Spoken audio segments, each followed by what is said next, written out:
Why can't I hear myself in the headphones? Oh, no, I do because I'm wearing them, and I wasn't.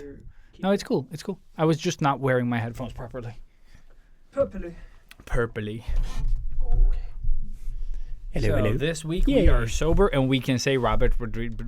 No, we can't. Never mind. Robert Rodriguez. Robert Rodriguez. Let's. Yeah, it's fucking hard to say sober. Just pretend you know what that is. Yes.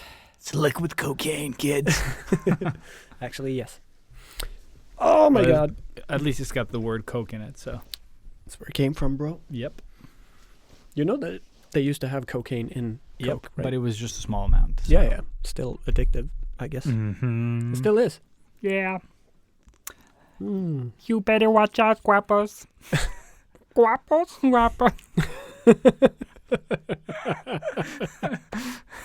The fuck? What you doing, chomo? I've been playing Cyberpunk. Now we gotta call everyone a chomo. Chomo. Oh, chumba. Chumba. Or whatever the fuck they say. Who cares? My Welcome name is back. My name. Every time. Every goddamn time. That's all I got. Okay, so welcome back to the 123rd episode of this here Sketchbook Heroes podcast. With me, him, Ilias. And that guy, Robert. Hello. Yeah. Yeah. But fucking, yeah. Another week. Another week, yeah. And like I said, yes, still hungover. Oh my God. Yeah, shit. That we managed to get through that podcast. I listened to it and I was surprised at how well it went. Me too. And I had to listen to it almost 2 times because my computer crashed. Yeah. And like I had 20 minutes left of the episode, which was the worst of the episode, thank Christ. If I'd heard that, I wouldn't have gone back in, I think. It was not okay. Cool. But yeah, so the fucking computer crashed. I didn't have, like, when I start editing, I don't save because I'm so into just doing it. But why? Lazy, I guess. But yeah, worth saving. So yeah, now I learned that lesson the hard way. So I really hope the episode is listenable. Listenable, that's the word. It is? Yeah, it is now. It seemed to be, at least. Yeah. And I was... Why is somebody screaming outside? Outside, yeah. I heard it super clearly in my head. What the fuck? No más! Minimao! Recording in session! Bro, right there. Fucking fascists. I don't know. Okay, so today's topic will be sort of... It's been a shitty year, all in all. Yeah. Like, worldwide. But we're going to try to go into the thing! And back to the podcast. Back. Yeah, all right. Sorry about that. I don't remember. Let's start over. Yeah. So on today's episode, we'll be talking about... I don't remember. Jesus. Well, 2020 has been a shitty fucking year. True. Yes. So we're going to try to turn that on its head a little bit and just look back at... The good things. The goods. Yes. The goods. No, Robert, we're not going to check the goods. We're going to... Yeah, Cyberpunk. Check out my goods. First loot I found on Cyberpunk was a dildo.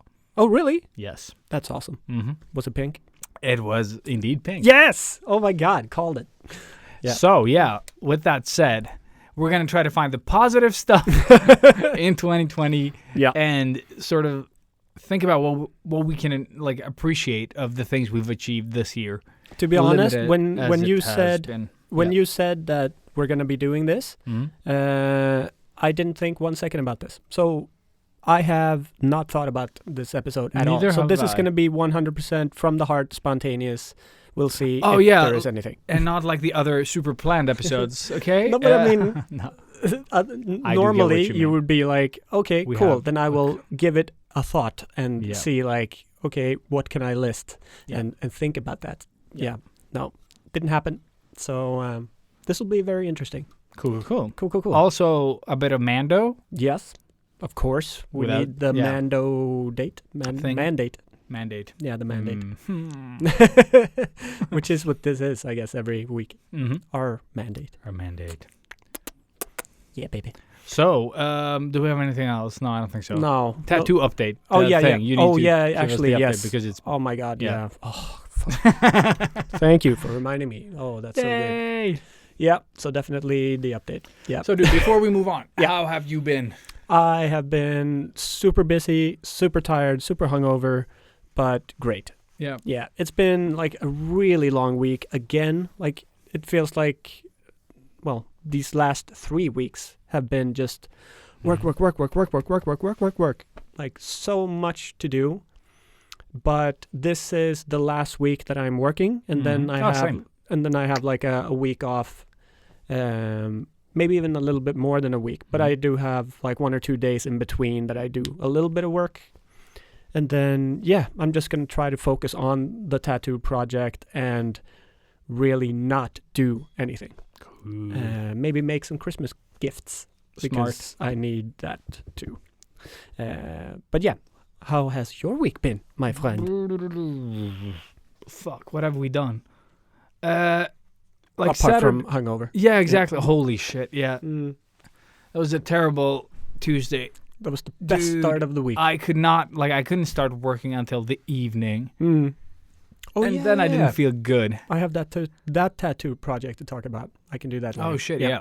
Because that is actually one of the highlight things. Sorry. Yeah. But that's good. That's really good. But didn't do anything special.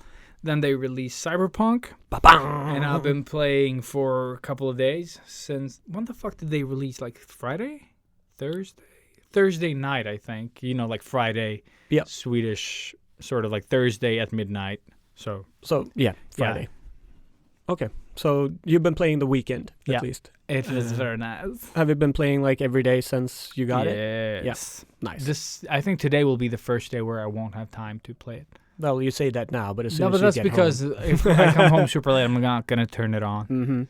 Mm-hmm. But it's been great so far. I'll talk about it a bit later in the podcast as well. Yeah, but other than that, let's just dive into the thing. Yeah. But before we do that, thank you everyone for tuning in every week. Even if we're drunk and stupid and everything, you're still fucking there supporting us. And we are the best friends, your digital best friends. Yes. Talking straight into your ear like creeps. Your ear holes. Ear holes. Ear hole heroes. Yeah, I was going to sing something about penetration, but I didn't want to. Cool. Yeah. But you mentioned it at least so that we can get a visual. That's a nicer way of doing it. I'm just still saying that there was a little fun joke there. Consent. But very, very not PC. Thank you for listening. So shit. Yeah, oh my God. I think we peaked. Yep. Yeah. So, go intro, go. What did you say? Go intro. Oh, I thought you were saying something about jerking off. Nope. No. Go jerk it off home. No. Go intro, go please. Yes. Oh my God, save us. Jesus. Jeebus. Yeah. I don't know how my brain is wired these days. But at least we both understand why we don't have any sponsors. Listeners. No. Jinx. No. Artists of the world unite. Step out of your comfort zone into the danger zone.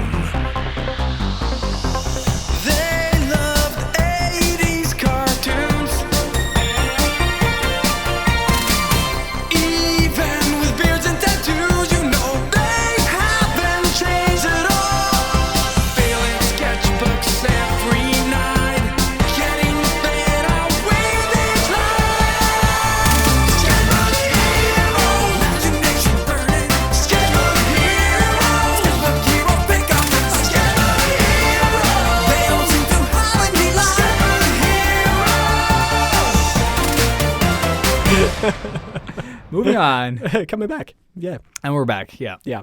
So, shitty year, like we said. Now let's focus on the good things. Yeah. So, Robert, let's start off with number one that you haven't even thought about. Number one, straight off the top of my head, just the studio switch. Rock a microphone. Fuck you. No, the studio switch. Moving from Huckleberry to Kretz. Mm-hmm. Is definitely one of the best things that I've done this year. I already feel like the benefits of that move, and now that like the clients are starting to come in again, I can relax a little bit more, and it's such a calm and like cool place to work, really. Plus, I don't have to go shopping for Christmas presents because we have all that shit, and I can just buy everything from the shop. So, very nice. Yeah, definitely my super number one thing. And for anybody that has no idea what the fuck I'm talking about, a quick recap. I used to work at a studio called Huckleberry Tattoo Company on the south side of Stockholm. Love that t-shirt. Like the t-shirt, like everybody has seen the t-shirt with the great motto and the stuff on the back. Free from everything, pretty much.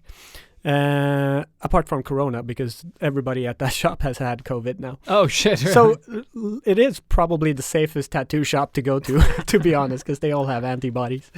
But no, it was a very tough decision.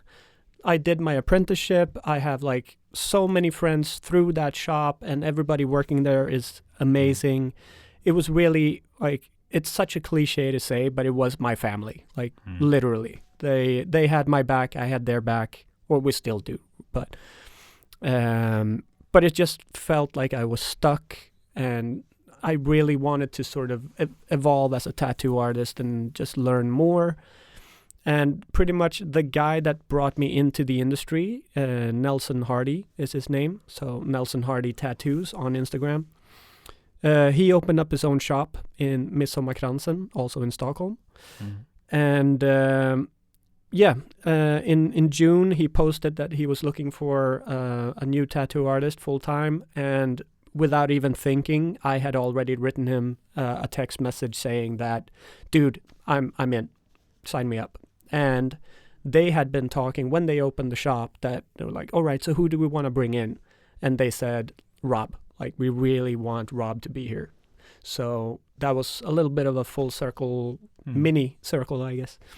But yeah, it just felt so right. And hearing that as well when I actually got in, see, my voice is cracking, from Nelson's wife, who is the co-owner of the shop, Jasmine. Yeah, just hearing that made me feel so extremely welcome, and it just felt even more right. So definitely number one off the top of my head, the studio switch. And it's a big thing as well, because the other one was more like smack in the middle of the city. Yeah. Especially a place where a lot of people walk. Exactly. It's a very hectic place, even if it is very like, well, I was going to say hipster. It's not what I meant. Hippie. Like very chill, down to earth. Everybody's just so sweet and calm and nice. But yeah, just so many people going in and out all the time. And with COVID happening, it felt very unsafe in that way, because a lot of people weren't respecting the rules. And even if we told everybody what to do, it was like they were ignoring it and politely pretending not to see the messages. Kind of, yeah. I don't know. Hipster kids, maybe. Just don't give a shit. But stupid people. Very much so. But yeah, so throwing it to your side, Miss Yor. I would say doing the kind of work that I do. Yeah. Just keeping my job. Like, I have not been affected work-wise at all. Like, there are some work stuff that get affected, but I can still work like nothing. There has been no effect to my sort of like the income and everything, you know, like that uncertainty that affects all of us. Like, you can't pay rent, or you have a mortgage and you don't have a job, you have kids, you don't have a, you know, like, haven't had to deal with any of that. I could just carry my computer home, and then I was set. Carry your computer home. But it's basically been such a smooth fucking transition. Like, and I mean, with us in general, I mean, we don't go out that much. We don't, or like, it's not something that we crave all that much, having to meet a lot of people and doing things with big groups of people apart from like our events or something like that. Exactly.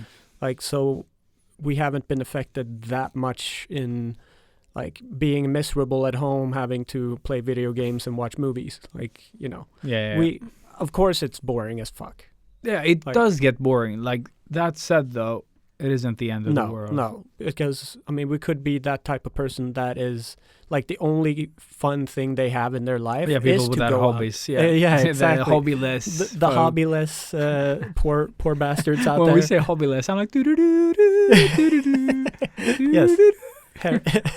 What was that? And my voice just cracked. Yeah, thinking of Hobbit feet. Yeah, Hobbit feet. Yeah, hobbyless.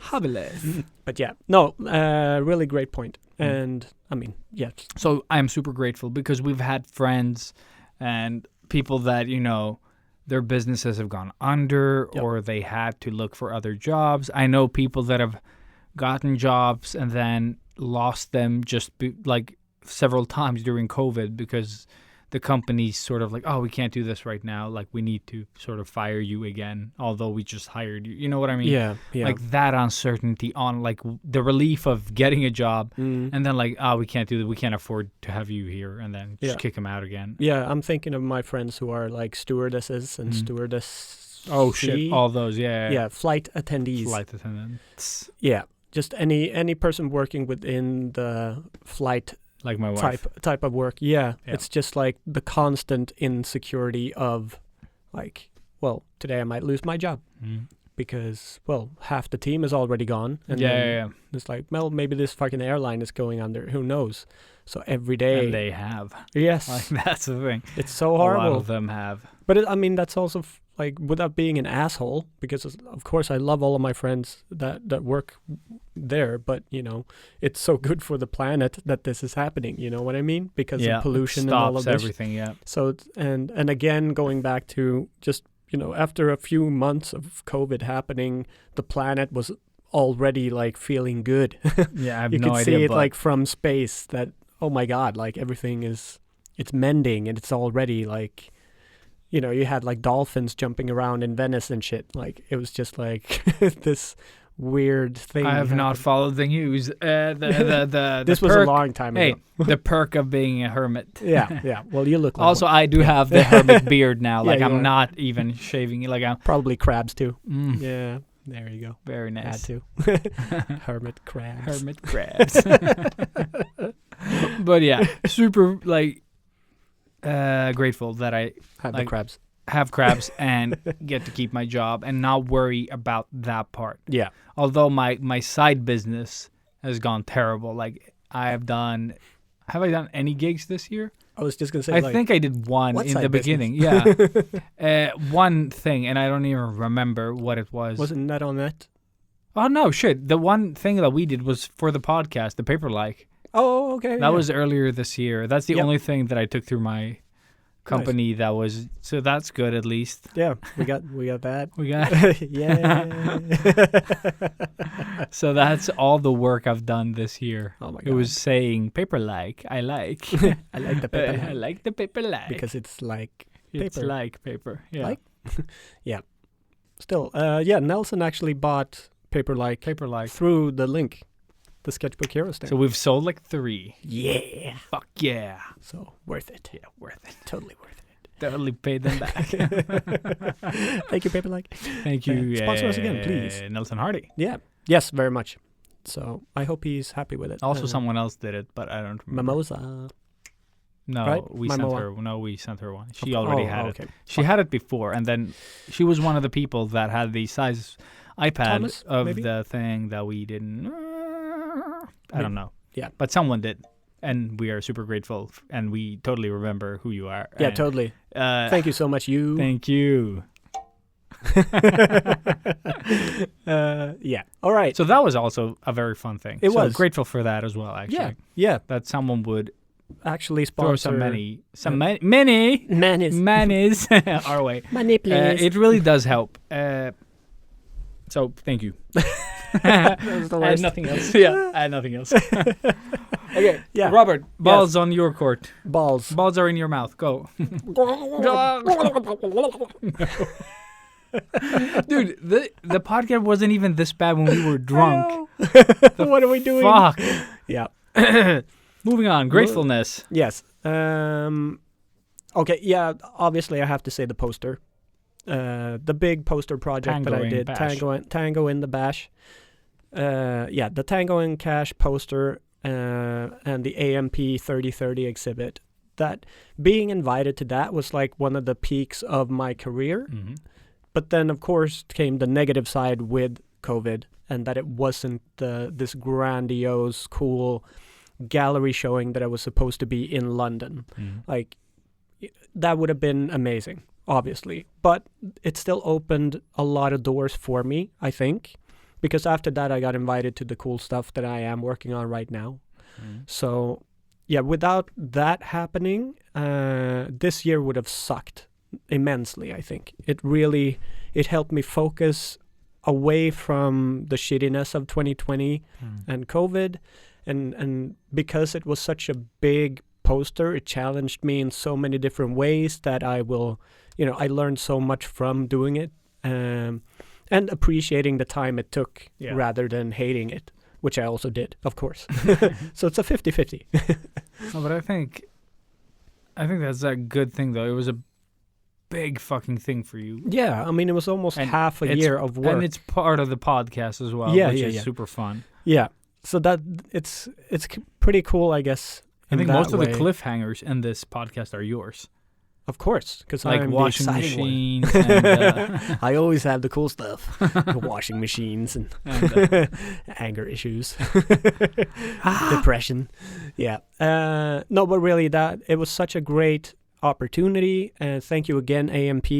If you're not following them, please do. It's a really cool place. If you do like movies and art, it's just a collective space for alternate movie posters, which is what the AMP stands for. So AMP on Instagram, and a huge I can't talk anymore. Thank you to everybody that helped promote the stuff and invited me to be a part of this really, really cool family of amazing artists. So yes, a big, one of the peaks of this year for sure. Back to you. Back to me. Okay, cool. I almost didn't come up with anything, but because that's how great this year is. But now, dude, basically. No, but one thing that I guess take for granted already is that I managed to build the gym at home. That's pretty crazy. And I finished it just before COVID hit. I got the last pieces in, and damn. Really, when stuff started going bad, that's when my gym sort of finished a month before that. Yeah. And I'm so grateful that I have the option to just go out the back and just, do what I like doing. Not as motivating now. No. 6, 7, 8, 9 months in, a year in. Yeah, because I haven't really heard you talk anything about your workouts or anything now. No, that's because I just do stuff, and then I'm But you're still working out every day, or no, how often do you do now? I just do it when you feel like it. When I feel like it. But on an average, 3 times a week. It's really? lower. Yeah, it's damn, man, super low right now. Yeah, I mean that says a lot. Yeah, it is. That's what I'm saying. So it has taken its toll. I'm not motivated right now. Being this passive. I've never been this passive, but I'm still grateful that I have that gym there so that the passivity isn't 100%. You know what I mean? But it's hard not to move. I can't do people do, go out and take a walk around my house. You know what I mean? That's not for me. If I go out, I'll go out running with a purpose. I can't just purposelessly walk. I just see you running with the sketch pad or the sketchbook.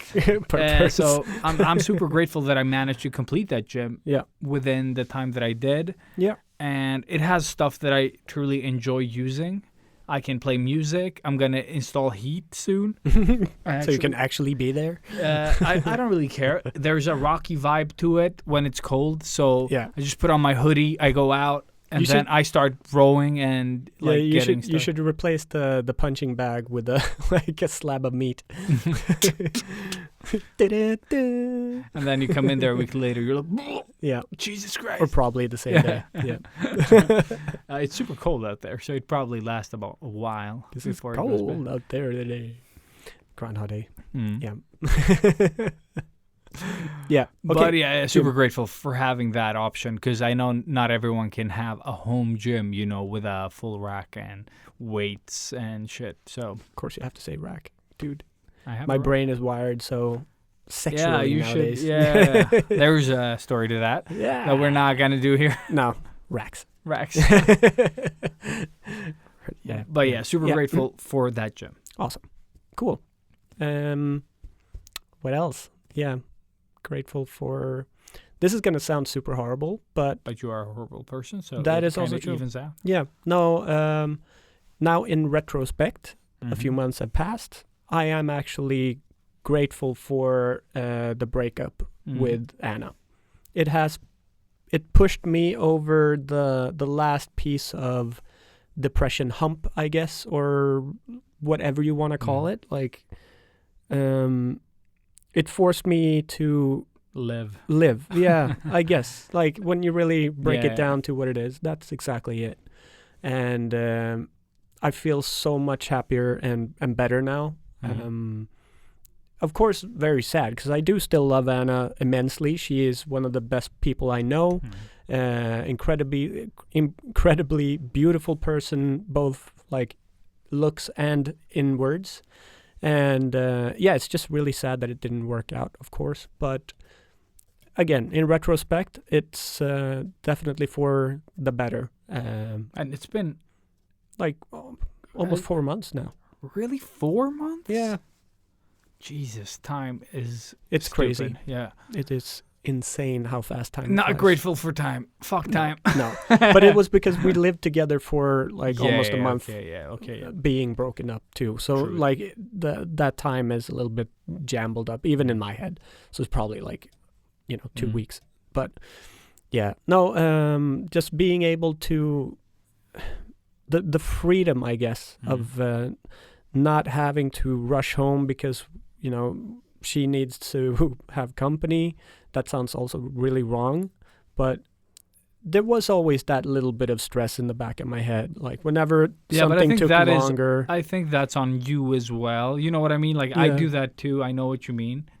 Where you think you need to entertain or like keep them, you know what I mean? Like it's fine, but you still like when you're in a relationship, you sort of have that.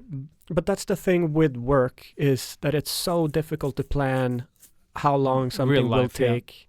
And, if I say I'm going to be finished at 4, it's probably more likely towards 6 because there's always more stuff that needs to be done after the tattoo is done.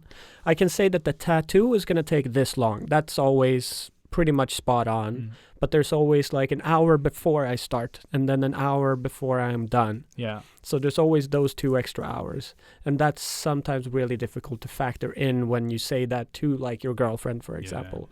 So with that, it was always like I felt so bad about that all the time. And then, coming home and feeling like I had to activate us because she didn't want to always say like, let's do this. Yeah. Like she sort of wanted me to take more charge in that way. And that makes pressure. Exactly. And that made my brain go like, Bleh! Like, I don't know, let's watch a movie. And that's the last thing that she wanted to do. So now just being able to work as long as I have to, no pressure, coming home, fixing food, sitting down, watching whatever the fuck I want, then working on my little projects, all of that. Like, that's so nice. Yeah. And then starting to talk to new people and all of this is also really, really amazing. So, like, just being a little bit more social again. Like, all of that. I am super, super grateful for being able to do that again. So also sort of owning being alone, because I know that a lot of people just jump into the next relationship like immediately. Yeah. Which I think is a disservice to yourself. And I mean, being alone does suck in a way, but it's also very nice. Like, it is. Like there is. But with that said, I'm not alone. Like another thing I'm grateful for is that little fur ball. To be honest, Galactus the hamster, because like even when I was super alone, like he was still there and he kind of made me focus. Like because I still need to take care of that little shit. it sounds ridiculous because it's a hamster, but it's still a living thing, you know, like, so Papa, exactly. And like, I mean, he's become like super cozy now and like jumps up into the hand and stuff, you know, so like. So Anna was the problem and the hamster really. Maybe. I don't know. Yeah. I said it. There you go. You can hate me for it. Safe. But yeah, just to sneak in another little gratefulness, the furball. Also, Mondays. Dude, Mondays. Yeah, that we can still have the Mondays. Yeah, that we can come to the studio. There's not a lot we have to that we have to worry about. We're still keeping distance. We have the distance thing. We have the cinema where we can just watch like old movies or new movies, whatever. Geek out. Come in here, have our little therapy sessions. There are so many things, like little things that pre-COVID were sort of... you know, you just took it for granted. Exactly. Like normal stuff. Today at work, talking to your colleagues, seeing them in the flesh. You're like, oh my God. Yeah. I missed this. But also, I just noticed how my energy went up. Just by talking to people. When I'm at home, I'm like, ugh, I have to talk to people. But then when you're out, you know, like when you're out and about and already sort of in momentum, like that's when you sort of... That's when that works. That's when we're at our best as well. Yeah. And yeah, just continuing that one, just being able to work for me as well. Yeah. Is because I was sure that at some point they were just going to say like all of this needs to be locked down. You're not going to be able to have a tattoo business alive because of the risks involved. But no. Like Sweden, dude, you're lucky. So fucking lucky. Yeah, like no bullshitting there, and also that people are as careful as they are, and that we do have our precautions at work and keeping them, and like seriously, like, and actually enforcing them, I guess. And enforcing, yeah. So now we do work with masks and all of that. Okay, you know. So we're trying to stay as safe as we can. Obviously, you don't know about the clients coming in. You can't never really, but I have this, I don't know, trust with everyone that comes to work with me. So yeah, just so grateful that I still get to work and do what I love doing. It's amazing. So yeah, and it made me focus more again, like take more time doing better pieces, trying to push myself more. So yeah, you've done some, like, I think you've taken, like, if I look back to your tattoo work from when you started, like when you were a finished apprentice, you know, like when you were a full tattoo artist, like the stuff you did back then still with the stuff that you do today, you can really see sort of your work moving towards, you know, the portrait stuff mixed with the other stuff as well. But you can clearly see a direction is being made to, you know, like move into the field where you're... Because I remember when you didn't do any portraits. Yeah. You were just doing, you know, like these... I was terrified of starting stuff. Doing like proper portraits, even if that's what I draw all the time. Yeah. But doing that on skin is... Yeah, but like the scariest fucking thing. Yeah, when faces get fucked up on skin. Yeah. Even putting the stencil on skin just looks a little bit wonky if you don't place it right. So, yeah, no, super scary. But yeah, no, again, like... I guess I could fit that into the same, just being able to work and progressing. But it feels like people have started seeing that is the stuff that I am supposed to be doing, I guess. And they're letting me do those really cool, bigger pieces. And the amount of trust that people give me is insane, really. It is, I can't express it. It's out of this world that... Well, for one, that I even get to work, but the people trust me that much with their bodies is it's crazy. So eternally grateful. Again, just waking up every morning and like pretty much just sending out a thank you to the universe, I guess, or whatever, because how can I not be the most grateful fuck on the planet when I do what I do every day? It's crazy. So thank you. Again, universe, everybody listening, all of this. No. And you. Yeah, man. I feel you. Where are we at now? We've said that. We said the gym, the work. What else do we have? maybe I don't know if you're grateful for Olpa and your project. I guess, I think that it's become a thing, rather, that I could let go of because that's what I was looking at right now. I'm really happy that became something, because it's been very sort of like Link, sometimes Olpa, like back and forth. But now it feels like it's becoming this thing.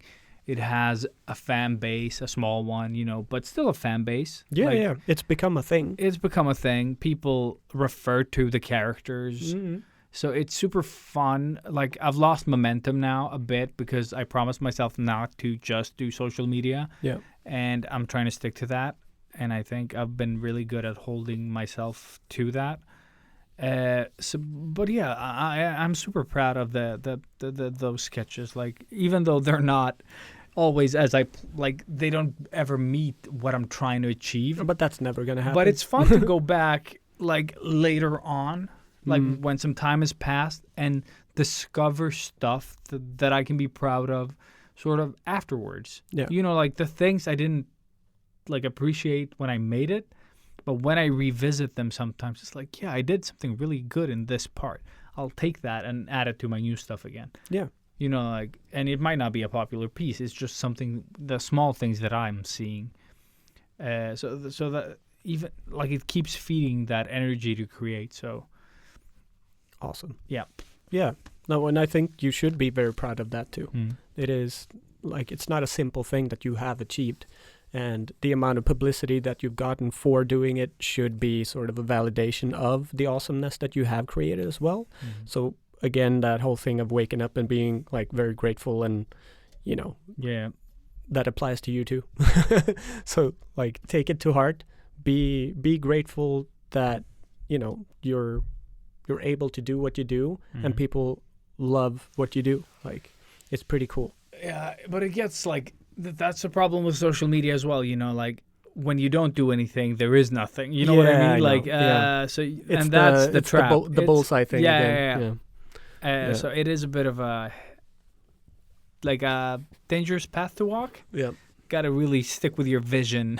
Yeah. No, I definitely get that, and I think that's also something that, well, I don't know if I want to put it in being grateful, but just me stepping away from social in the way that I have this year, and that it's not fucked up my head in any way, or at this stage I feel so happy with where I have everything that it's like there are no fucks to give.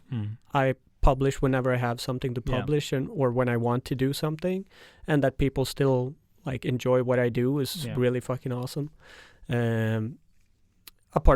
Again, with tattoo Instagram, it's more of a necessity rather than just posting for fun. Yeah. But also there, like, I'm doing enough work to be able to choose which pieces that I want to. Yeah, you don't have to post all of them. Exactly. Which is also really great, which, that starts sort of narrowing down, and that's probably why you see more of that type of the selective stuff. Yeah. Exactly. And I think that's a good way of getting more clients that want to do that stuff. Exactly. Yeah. I mean, it's what you have to do, I guess. No, but it's basically my art account. Niche yourself a little bit. But again, I don't want to niche myself too much. I don't just want to do portraits. I want to do everything else. But you don't only post portraits. So that's the thing. Like, I'm trying to keep a wider scope, but it's also... But not too wide. You know what I mean? Like, because there are some things that you'll do them, but you don't have to advertise it. You know what I mean? Exactly. Like people will ask. Yeah. Hey, how you doing? What are you doing today? Could you tattoo this for me? Just you don't have to invite them in. Yeah, please. You don't have to invite them in. That was a 3-day conversation, though. So exactly. Everyone, yeah. Everyone who's not aware of how that works, that's a 3-day conversation there. First they Instagram. wr't, hey, how you doing? And then I ignore them for 2 days. Then you reply. And then... And they're like, cool. Yeah. I give them a thumbs up. And then maybe. Get to the point. Yeah. Oh, God. Yeah. I got an awesome tip at work today regarding that, though. We had that conversation at work about people writing without writing anything. You know what I mean? Taking up your time. And we have this guy from England, and he was like, "Oh, dude, when people ask you how you are, you just go into any sort of like teen blogger and grab one of those long sort of posts, and then you copy paste that fucker, and you just put it in as a reply, and you just change, whatever doesn't apply to you, and then you just leave that wall of text for them. And then, like mid reading it, they're like, what the fuck? And you're just like, oh, today, blah, blah, blah, I'm sad because Becky did this. And, just, it's the fucking best thing I've heard. Oh, that's so good. So, that's what I'm going to do. I'm going to have a couple of those sort of saved on my phone. And just so every time someone writes, I'm just going to send them one of those. Yeah. Awesome. Like, not going to get to the point and waste my time. I'll waste some of yours. Here's a book. Oh, man. I love that. Yeah. I think the best tip of today, for sure. Otherwise, there is this page called Talk to Transformer. You can write in like a little story or text, and it'll complete it for you.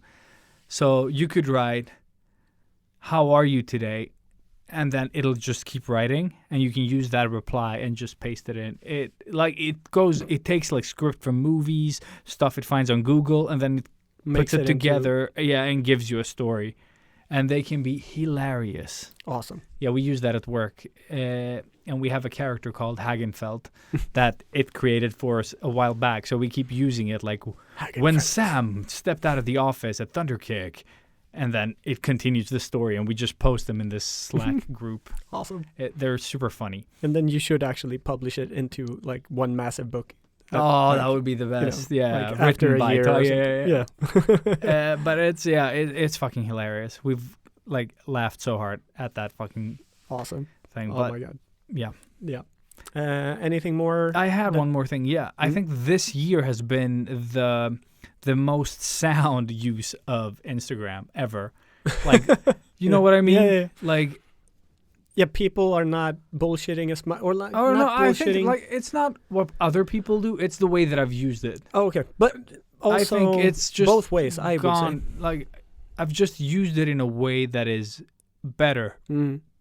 Like, it was pretty okay last year, but this year I feel like I'm getting to a point where I don't care, because you can't control anything that's on there. Yeah, but you can play the cards that you do have, and then. Not worry, and the tip that we keep giving about not investing more time once you've posted to get likes. You know what I mean? Yeah. Don't waste your time there. Go back into creating. Like, when that sort of clicked into place, I've drawn more, within this year. And it's and you guys, like, if you count my posts this year, not that many in total, But I also work at I also work as an artist. I draw a lot every day. Yeah. So there is a creative outlet that gets sort of like a lot of creative energy that gets used up. Yeah. So all in all, I've drawn a lot, and I'm just satisfied with the output, to be honest. And there are stuff that I've drawn, that I didn't post because I didn't think they were good enough. Yeah. But they're like, I'm really like. Proud of this year's social media sort of use, because it's been lower than it's ever been, but it's also been the best. Yeah, nice. So yeah, that feels really good. That is what you wanted to achieve with your whole rebooting of your social media. I guess. Yeah. So yeah, that's really awesome. So yeah, I like that. Yeah, to be honest, I'm not sure what else I do have. That feels good. That like is one of those big things to be grateful for. Just again, like stuff health that I never held and shit. Yeah. Yeah. Like, it's so everyday stuff. Yeah. But just being able to, well, like we have said, to live on the way we do without having any major change, that we get to hang out every week, that we get to do this, that I get to work or we get to work, like all of that stuff. Like, again, how can you not be fucking grateful? It's insane.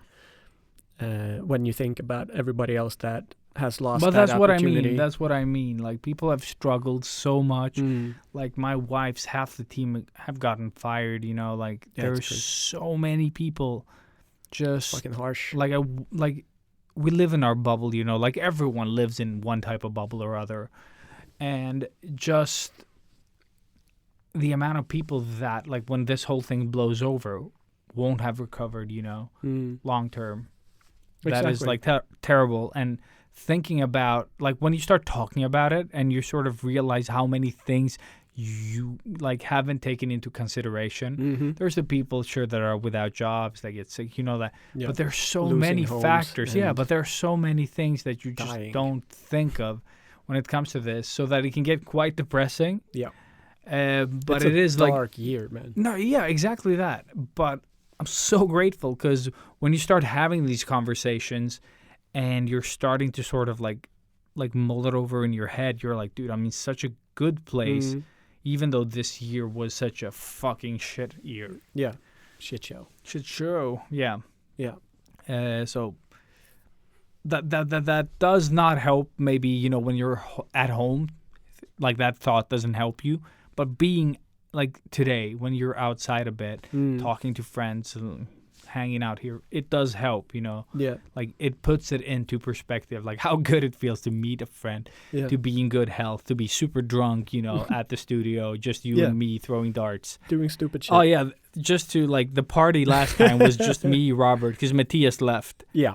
So it was just me, Robert, getting plastered with wine. Oh yeah. And throwing darts, Oh yeah. Like, if you thought we were drunk in the podcast, I didn't think you could tell how drunk we were. Yeah, towards the end you can. You can, yeah. Like, when I start screaming. And I sound like this, and I talk, and I sound like Bill Burr, but like a teen. Yeah, it's true. You actually do. And it was just such a weird fucking thing to listen to. Yeah, but it was also like, you need that. Yeah. Like, right now, you just need to find a way to have fun that doesn't endanger anyone else. It's an outlet. It's an outlet. It's a way to just let off some steam and just fucking get wasted. Dude, we were like, after the show, like, as soon as we didn't have to perform, and talk, and just like, we got so much drunker. Oh my God, yeah. Like, instantly, as soon as I stepped out of the studio, started throwing darts, I just realized how fucking drunk I was. No, but you can hear it on us. Like, you can. That's when you can really hear the wine kicking in. Yeah. Because I'm like, I can't talk anymore. Dude, my words are like slurred. No, but I heard like, "Hey Becky, what's going?" like that type of thing in my voice. I was like, this is a new level of stupid. It's so good though. But yeah, it is like. Hopefully, it isn't. Unlistenable. No. But we had fun, even afterwards, when we were throwing darts for too long. Exactly. It was a blast. The day after, not a blast. Not at all. I felt blasted the day after. Oh, yeah. The only type of blast that was happening. Oh, man. Yeah. But speaking of that, actually, I can talk about that, because that's another thing that I actually am very grateful for. It was a big moment. Yes, of course. Alcohol in general. No, the day after our getting plastered last week. So Tuesday was a big day for me in tattoo history. Yeah. And like we mentioned it on the previous episode, or I talked about it a bit, but actually going through it, and oh man, it was so cool. So the thing was, me and the owner of the new shop, Nelson Hardy, that I talked about. Oh my God, so close to burping, but yeah. Anyways, so me and the owner of the shop, Nelson, had a combined project. Yeah. So we had one client come in, and we both tattooed him at the same time. So I got his left hand. Nelson got his right hand, and we really did we set everything up. He was sitting with both hands on armrests, and then Nelson just counted us in, 3, 2, 1, go, and then off we went. Dude, that sounds insane. It was so cool, and we've documented as much as we could, and we had Jasmine, Nelson's wife, film a little bit in between. So we'll try to, if we can, cut together something of a movie of that project. That would be awesome, because just so people can see what we did. And the really cool thing is that Nelson has been tattooing for 20-25 years, and he hasn't done this with anybody in all of that time. But I think you need to find the right people. I guess, to get to that. And it is, I mean, it's a combination of finding, an artist that you want to do it with and a client that's willing to do it. I think, obviously, the client willing to do it is the most important thing. But it was so crazy because Nelson, again, is like one of my absolute heroes. Also, the guy that sort of brought me into the industry.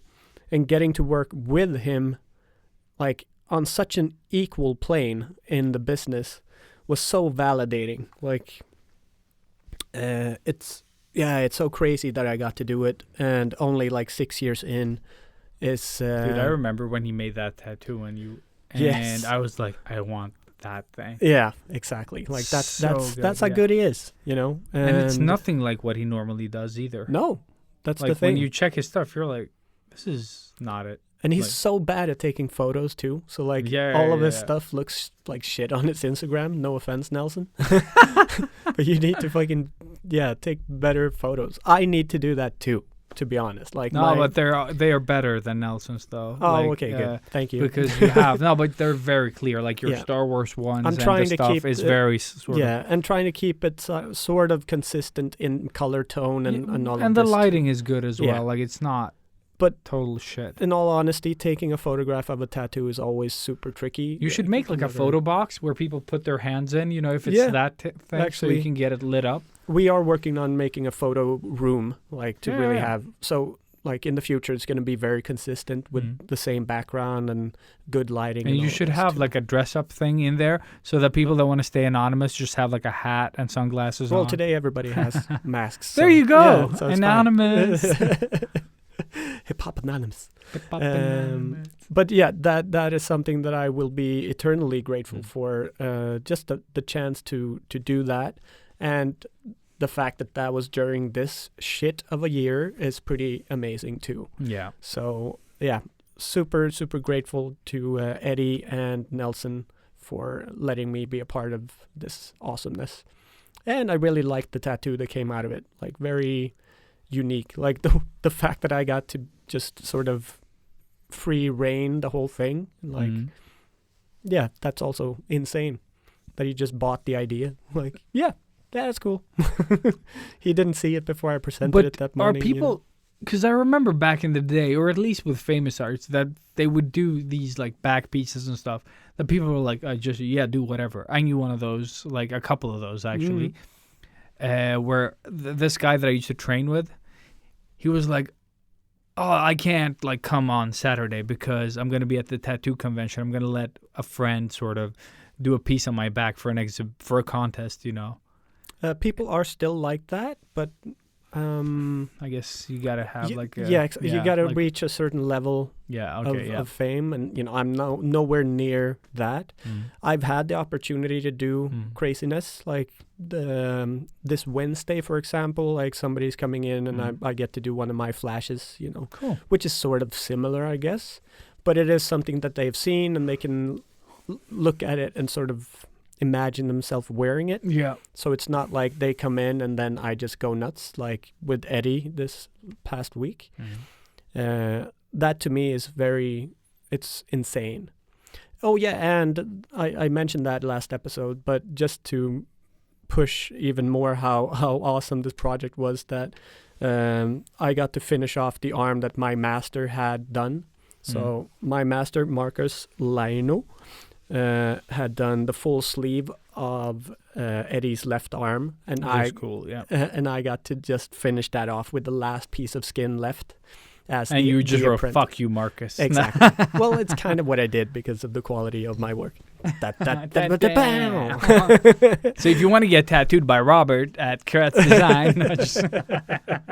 Oh yeah, Kretz Tattoo now. We have... I saw that you had two now. Yes, because that was one of my feedback things to them. Like, we can't have tattoos and design and this and this and this and this on like this one thing. We need to be able to just promote the tattoos.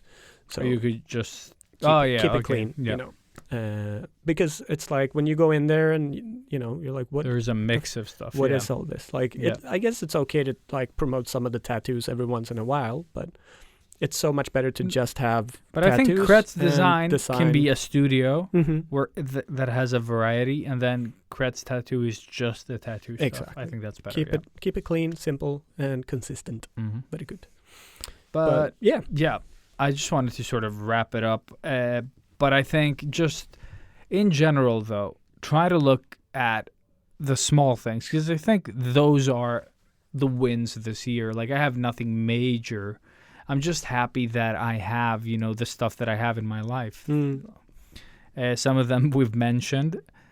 Some of them are just that I have, like, video games that like small things that I played a game on my phone. I played Thimbleweed Park a while back, which is this point and click adventure, and just like small things like that make, those boring hours or the time where you would sit and just sort of like don't know what to fucking do when you're locked in, Yeah. Especially if it's like in some countries, it's actually a thing. Here, it's more of like a recommendation, like no one's going to do anything if you go out. Yeah. And start licking, like, lampposts. Well, don't say that. You're an idiot, I mean, if you do it. But I'm just saying that there isn't, like, it's not like there aren't police out there looking for people to sort of like, don't do that, don't, like, there's none of that enforcement. We are like, no one's enforcing it. We are super free here. Yeah. Which is why, like, the rest of the world is super afraid of us, I guess. Like, they're all COVID. Yeah. But just try to find the happiness in the small things. Don't worry so much about the things you can't control. Enjoy, like, do the things you like. And this year is almost over. Like, if anything, that's also something to be grateful for. Yeah. Even if, COVID is still here, but we are looking at a vaccine coming, and it is like a brighter tomorrow. So yeah, and I think next year will also be like a bit of a shit show. Yeah.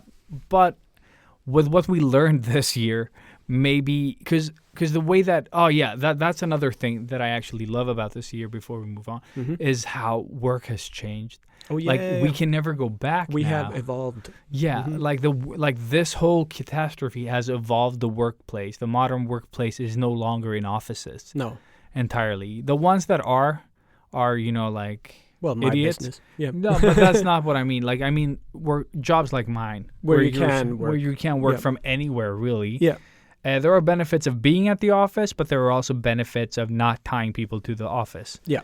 And there are some pros and cons to all that, but we're not going to talk about that. But just that it forced the whole industry to work from everywhere. You know what I mean? Like, and at work, like my job, like we had that before. Yeah. But now it's also proven to everyone else that it fucking works. Yeah.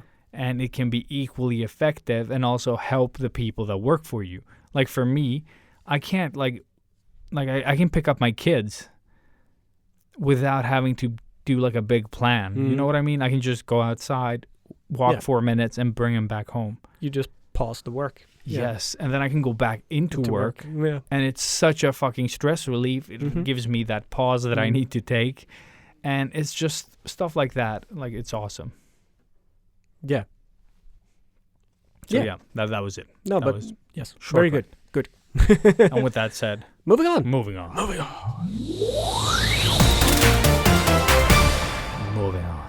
And welcome to this week's tools, because I was going to say retro. Every time. I also wrote wrong in the show notes and then changed it. Oh, really? Yeah, I was like, retro tools. Yeah. Do you have any tools? No. I haven't drawn this week. No, I colored that piece and I hate it. And moving on. Yeah, so my tattoo thing. Yeah. Let's carry on this wayward son. This wayward tale. Oh, my God. Yeah, so in classic Robert style, obviously I missed something in this little brief. Well, I didn't miss it, but I misread it. Let's put it that way. So I think what happened was that I during the hype of getting invited to this really cool secret project that I'm working on, just got blinded by the cool text. He was blinded by the brief. Exactly. So, I'm working on a poster, and I am tattooing that on fake skin, like rubber skin. And for the movie that I am working on, there were some limitations in who you could portray. You could still do it, but if you used some of the people, they had to sort of approve it. Like the person that you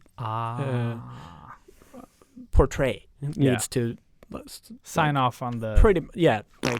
Cool. So that already I was like, okay, but then... That's all right, because I want to do like these people because I find them really interesting and they're some of my favorite characters in the movie and So I just stayed away from the obvious ones, and then go ahead and then, fast forward to all of these episodes where I've been talking about this project.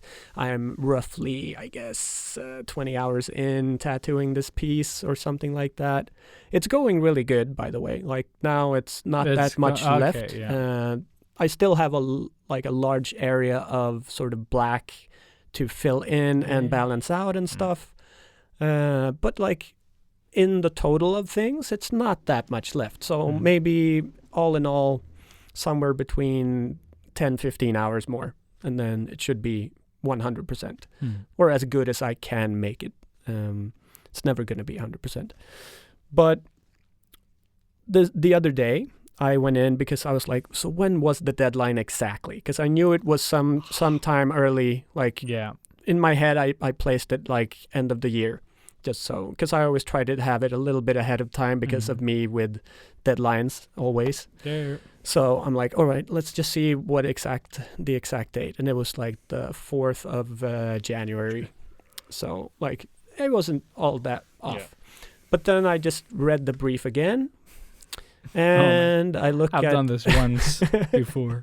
And then I look at those like, these are the names that you should stay away from. And I look at them and I go, oh, so everybody apart from one person that I chose. That's awesome. So now I'm like, okay, yeah, I'm just going to get disqualified for sure. Like But did they say that? Or they didn't say like it's going to be disqualified if you use them, but there's a risk that it might be. Yeah. I wonder what that's about because like I really wondered that too. Because, I don't know, man. That makes me, it feels like a diva thing, sort of. But because it's a tribute piece to an old movie. And I don't know. What I think, and this is just my personal opinion, I think it's these people are so sick and tired of being related to this movie that they're just like, please leave me out of it. Like, it's been... like 35 years. I don't want to have to be a part of this anymore. Yeah, well, they don't have to. You know what I mean? Like, it's not like they're going to exhibit them. No, exactly. You exhibit a piece of art. Yeah. And it's not about that person per se. It's about the entirety of the movie thing. Or the thing. Yeah, for sure. I mean, I'm not portraying the people the way they are now. Yeah. Like, it's from the movie. True. So, like, again, but that's what I mean. It's not about the actor. No, it's about the portrayed, character. But but in my head, I'm like, it's over. Like I've already failed, and that was my stupidity. Or have you talked to Orlando? No, I haven't. But like he's not gonna. Hey there, Orlando. Can you tell me what I did wrong? I mean, he's not the boss of this project. I know. He's I was just thinking artist. of his like courtesy or like the professional, like he's done this stuff before. I mean, he saw the poster, so he should have flagged it then, I guess. But him, like me, I think we're kind of the same. And I'm pretty sure what he's doing is like he's not going to really be portraying any of the characters in that way. He's going to do one of his things. Yeah. So, but in a way that's also put a lot of pressure off where it's like, well, I already kind of know that it's not going to be like a part of this. But maybe because it's such a weird medium, for most people. Yeah. like tattooed on bubblegum and yeah, or chewed bubblegum that somebody rolled out. Exactly. Yeah. Yeah. It might have a different appeal. Yeah. Yeah. Like, oh shit, this is actually pretty cool. Exactly. That's what I hope. And there's always hope, you know. Mm-hmm. A new hope. A new hope. But yeah, again, like, let's just see how this goes. I'm still gonna complete the thing. I'm also seeing that it's becoming very, very dark. So I will be needing to tweak some of the stuff. How does this, like, since skin usually has this red tone and then it sort of lightens up. Yeah, this doesn't do any of that. Just and right there, and it's always right there. Yeah, and I mean, like, the color doesn't fade or anything, right? Nope. It's like... So that's also, like, something that I've come to just rely on when I work. Yeah, like Copex, basically. Exactly. You know it's going to fade a little bit. Yeah, exactly. So, yeah, exactly that. And here it's just, nope. Doesn't happen, yeah. Yeah. So again, almost like the comparison I drew like some time ago with, you know, painting without pressure sensitivity on Procreate or in the iPad. It's just like it's right there. Yeah. But you can't go back and you can't erase. It's right there. Yeah, that's why I would never do this. Yeah, so that's why I love this so much, because this is the most consequences, bitch. The most difficult thing that I've ever tackled, both like on a mental level as like the actual skill of doing it. It's so much fun. Like it's crazy fun, and I mean I'm testing my way forward here. I don't know what I'm doing 100% with all this stuff. It's new mediums. So the fact that it's, you know, as big of a project as it is, and I am doing... And it's awesome. 100% Robert experiment, like always, you know, what can I do? Dude, I love it. I kind of really, really enjoy it. And it would be cool if you could do that. And then it would even be cool if you could do something on top of that. Yeah. You know, like I'm thinking maybe have like gold leafing or something, you know, to like push some details, you know, like. Yeah. Well, like maybe you can even like, because you can buy gold inks. Dude, you can do so much. With this, I'm not like contaminating anybody. I'm not killing anyone. That's what I mean. Like there are so many ways to do that's such a great idea. That's such a cool idea. Stuff to do, yeah. That's definitely going in the bank, like Spank Bank. It's so what I'll do, I'll finish the piece, scan it, and just have that saved, and then I can go nuts with, you know, whatever. Could be, you know, like the result could be interesting at least. Yeah, because I mean I'm thinking silver, because silver is kind of would be cool, it's ties into. Like, should do a Mad Max one instead with Chrome. Oh, yes. It'd be really cool. Valhalla. Yeah. Exactly. So cool. Yeah. Oh, my God. Yeah. But yeah, so, of course, a big Robert blunder. But fuck it. Let's just go. 2020. 2020. How could it get worse? Exactly. If anything, it's still going to be a poster I can publish. Yeah. And you learn, like the amount of learning here. It's and hopefully again me being maybe one of the first people in the planet doing this, like few people. Yeah, I think like I don't think there's many of you. No, like again, I'm not gonna Google tattoo poster because that's gonna destroy me. But I think tattoo poster will get you people's backs. You know. Yeah. With posters. Yeah, I guess. But still hanging in there, still doing it. And thank you, everybody, for your support. And really stay tuned. It's I'm so looking forward to being able to show you guys what I've been doing. And it's not that long. No, exactly. Like there's not even half a month left. Probably like next episode will be one of the last times I talk about it. Yeah. Because that's going to be like the wrap-up of the piece. So, yeah. Fucking stay tuned. I'm gonna try to keep sober enough to finish this. No promises. No promises. Yeah, that's what I was thinking. I was like, drink the frustration. Drink to forget. That's how we do it. But yeah. All right. Yeah, moving on. Retro time. Really retro time. The real retro. Retro. Not the tool retro. True. True retro. So it's true retro.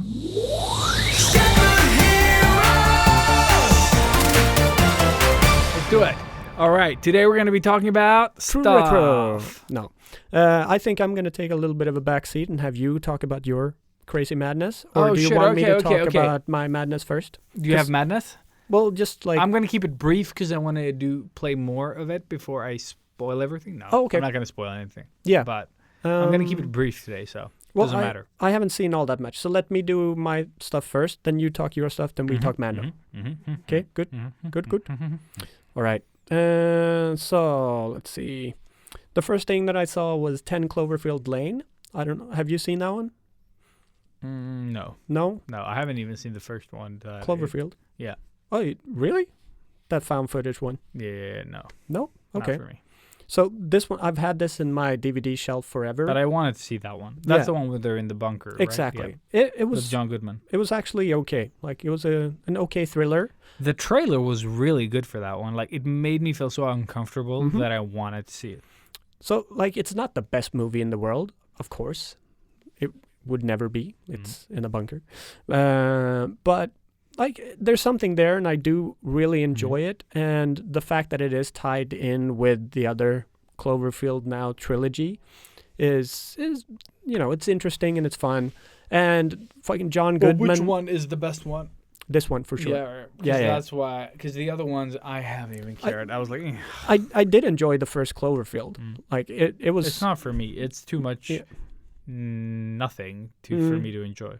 But it was like, because when it came, it was very inventive, and they sort of rode the wave of the found footage, but made it into the coolness. So, I mean, that was before Chronicle, and I don't think they would have made Chronicle the way they did if that movie didn't happen. So I think I'm it's just going to go with Blair Witch on that one. Yeah, but Blair Witch made it for everybody. Yeah, but here they utilized the CG in the found footage in such a great way. Cool. So, yeah. But, yeah, 10 Cloverfield Lane with John Goodman and the girl from I think people movies. forget how good of an actor he is. Exactly. When he does play like those serious roles. Yeah, he is really... And in this one, he's such a weird character, too. Like, he's very... Because you don't know where you have him. No, but that's time. what I mean. Yeah. That's what I mean. He feels like a person you wouldn't want to have close because you don't know what kind of person he is. He sells the role perfectly. Obviously, he makes the movie for sure. But I think it is on Netflix as well. So, like, if you haven't seen it and you just want to watch, super hungover. Yeah, maybe not then. Actually, that would not help your hangoverness. Cool. It would probably. Okay. Yeah. So, but yeah, a cool thriller if you wanted to see that. And with, like, the ending is a little bit towards the Stephen King-ish type. Just a heads up. No. So yeah, actually, yeah, because that is what Stephen King does. Stephen King endings are not the best. But moving on, I saw The Hunt again, and I loved it even more this time. And that is the one where you have like this group of people being kidnapped and brought to pretty much a big shooting range almost. Like they're being taken out by mysterious people. Is it Hard Target? Yeah. Cool. It's Hard Target, but good. The way you wanted it to be. It's the perfect mix of like very, very brutal, like almost slasher type gore movie with action and comedy. Like the balance between all of those is amazing because you keep laughing throughout the whole movie, but it's very bloody. And like any famous actors that we know of that are sort of like... you know the guy, the schooner dude looking at the schooner. Oh shit, yeah, the guy from American History X. Yeah, that shit, what's his name? Yeah, I don't know his name. My Name is Earl as well. Yeah, exactly. The brother, right? Yeah, the brother. Yeah. Yeah. So like he's in it, and he's actually a really good actor as well. Like the owner of the bar in what's the show that we really love? The two brothers that have the bar, and Danny DeVito's in it. Oh shit! It's Always Sunny in Philadelphia. Yes, thank you. Yeah, the like Charlie, the smart brother, so to speak, like not the dark haired doofus, the other guy. Okay. He's in it, and shit, he does other stuff. I think what's her name? Helen Hunt. No, not Helen Hunt. I was gonna no. joke about Helen Hunt when you said you watched The Hunt. I was like, Helen Hunt? Not Helen Hunt. $1 Million Baby. What's her name? Oh shit. Yes. Swank. Hillary Swank. Swank. The Swank. The Swank tattoo. Swank Yeah. tattoo. Yeah. So she's in it too. Cool. Hillary Swank. Yeah. I kind of recommend it more now than I did the last time I saw it. Okay. Like, it's grown on me. It's very funny. Very, very much fun. What is it classified as, though? I don't know. I assume, like... Did I say last time that I saw The Shape of Water? Did you finally see it? Yeah. No, you didn't. I did. Holy shit. I totally forgot last time. Or we rushed, or something happened. Damn. Mm-hmm. And what did you think? A bit too expected, but that bad guy. Right. Jesus Christ. So like, he sells it so good. So creepy. Everything else in that movie feels like acting. Mm-hmm. Or like, not acting in that way. Yeah. But he just feels like a psychopath through and through. But that's how good of an actor he is. No, dude, he was amazing. I think what I loved about this movie was not the sex in the water. It wasn't the neighbor. It wasn't any. It was that. Yeah. I think my favorite parts about this movie was sort of how it was filmed, like the look of it. The color grading and all that nerdy stuff. But that actor, like that uncomfortable motherfucker, he just felt like they took a psychopath and managed to make a movie around him. Mm-hmm. You know what I mean? Like, yeah, no, I definitely you go crazy, your point. Dude. You're crazy shit, and we'll just do stuff around you, and then we'll make it work. Because so uncomfortable, right? Maria thought so as well. We were both like, and those like dead fingers did not help. It just made it so much more disgusting. Yeah. But I think those are my takeaways from that movie. Like, it is I like where it's going. Yeah, it was. I don't think it was an Oscar movie per se, but I don't remember what he was fighting for. Like, against best script, I think. Which one? Best script. I don't even. Oh, that's what it got. Yeah. Oh, okay. Yeah. Well. Best original screenplay or some shit. Yeah. But it was fun that it was a different story, and I always appreciate that with. And I think music as well, Toro, probably. Yeah. Oh, yeah. It was really good as well. Yeah. Like, it has a nice mood in it. It's a very fairy tale type of movie, like every one. And I love how nothing really ever happens in that movie. You know what I mean? There are some key scenes, but it's a slow movie. I love that. Yeah. Like, it's beautiful in that way. But I wouldn't say that it's an Oscar for me, at least. Like, it's a living painting. But it is, exactly. And it has a beautiful, like, it starts really beautiful with the room in water and all the floating stuff, and she's sleeping there. Yeah. And it's such a beautiful movie. And I love how it isn't, like Guillermo del Toro, like, he doesn't give a shit. No. Like, she masturbates, she has that stuff. Like, he doesn't gloss over it. Like, it's a normal thing. It's a normal thing, exactly. And he doesn't make a thing out of it. No, exactly. Like, he's just like, this is the normal life of these people. I'm not going to sugarcoat it for you. Did you notice that there was water in every scene? Like, no. Even, like, painted on the walls in her apartment are, like, the Japanese wave, that very famous Great Wave. I keep forgetting the I don't artist. remember what it... Yeah, like, it's so discreet, but it is there. Like, the whole wall paper is just a gigantic wave and stuff. Like, so these small details that... Again, Guillermo del Toro is just famous for. But that's like when nerds get to create their vision. All in, Yeah, so cool. I finally saw, I should say. I've had this movie for so long. Is that Saw 7? Finally saw. Almost. But Fantasy Island. It's another Blumhouse production. So Blumhouse is like the new scary type movies production company. What was it called? Fantasy Island. I've never heard of this. So it's I think. How do I explain this movie without spoiling it too much? You got him. What's his name? Peña. Oh, that guy. Yeah. So it's like a. Wow, the poster for that movie sucks. Yeah. Like with the actors on it. I know. It's but it's like a fantasy horror movie, I guess. Like, if I would combine any Dude, two. with that actor, yes. Like, but yeah, it's super weird, and it's got like some pretty okay humor in it and stuff. I thought it was going to be absolutely horrendous. But they have Maggie Q in it. Yeah. Oh, she's so fucking hot. Super hot. But what are you finding? The dad from Mallrats is in it too. Yeah. I was just like Mary Poppins, y'all. Yeah. Yeah, the Mary Poppins. Oh shit! Dude. The guy from Space Force is in it. Jimmy O Yang. Yeah, Sorry. Fantasy Island, directed by Jeff Wadlow, and like nobody knows who this is, but Jeff Wadlow. He directed Kick-Ass 2 and Bloodshot are like the two takeaways that I got. So Bloodshot was at the Vin Diesel one. Yeah, exactly. And they're making a second one. Yeah, they are fantastic. Yeah, money. But I actually kind of like this movie, to be honest. Like, of course, I do like shitty movies, and that's kind of my thing. But more than I thought I was going to. And like, I don't know. If you're like afraid of scary movies, this is not a scary movie, even if they try to sell it in as one. But there is something to the story of this movie that I really enjoyed, to be honest. And like, the story is? The premise of the thing is that you get invited to get your fantasy, however extreme it is, 100% fulfilled to whichever end that entails.